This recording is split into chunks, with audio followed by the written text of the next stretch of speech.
Dr. Steve Pichenik, and this is Steve Talks.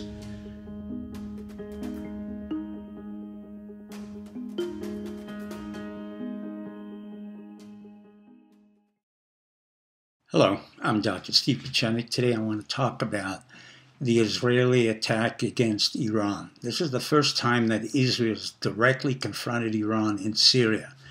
One has to remember that Israel is fronting and approaching 5 different countries: Iran, Iraq, Syria, Lebanon, and possibly other elements within Lebanon, Hezbollah.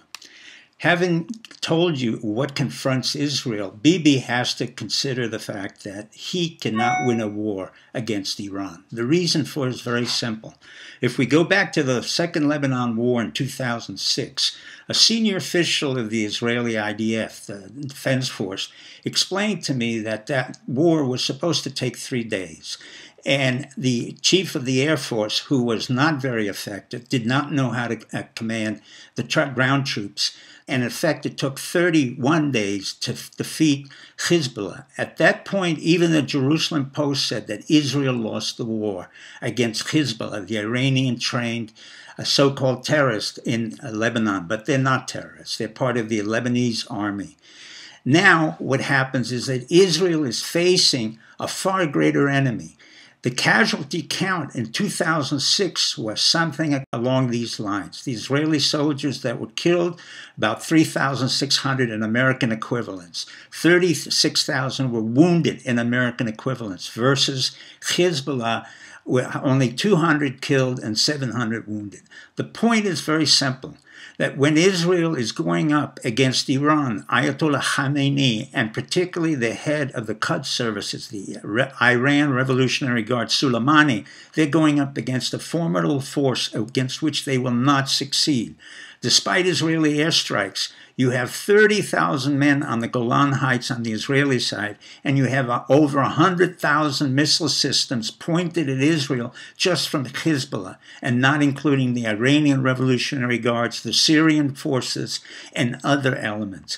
What makes this paradoxical is the fact that the United States, despite Trump's denouncing Ayatollah Khamenei and calling Iran a lost country or a despicable country, we nevertheless, under the auspices of Lieutenant General Funk, are working with Soleimani's officials. That means we are, in effect, collaborating with the very enemies who killed us in the 2006 invasion of Iraq.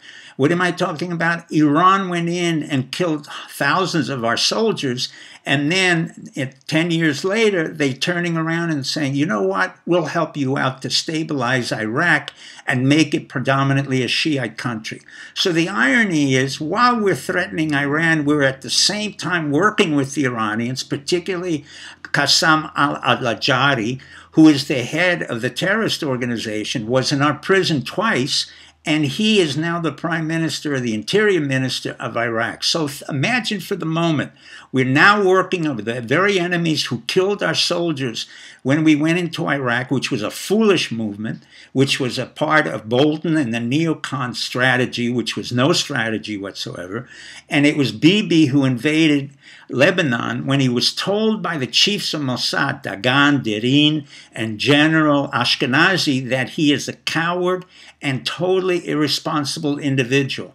Bibi has had problems with his own Israeli National Defense Force for over 17 years, and he still has problems with him. So whatever war Bibi thinks he's going into with the incompetent Lieberman, who's his vice prime minister, we're going to lose a lot of good Israeli boys, we're going to lose a lot of Iranians, and we're going to lose a lot of civilians for nothing more than a piece of land that nobody wins and nobody gains. So the point of fact here is what Hegel has said in terms of opposites. We have war and peace going at the same time. That's called the dialectic.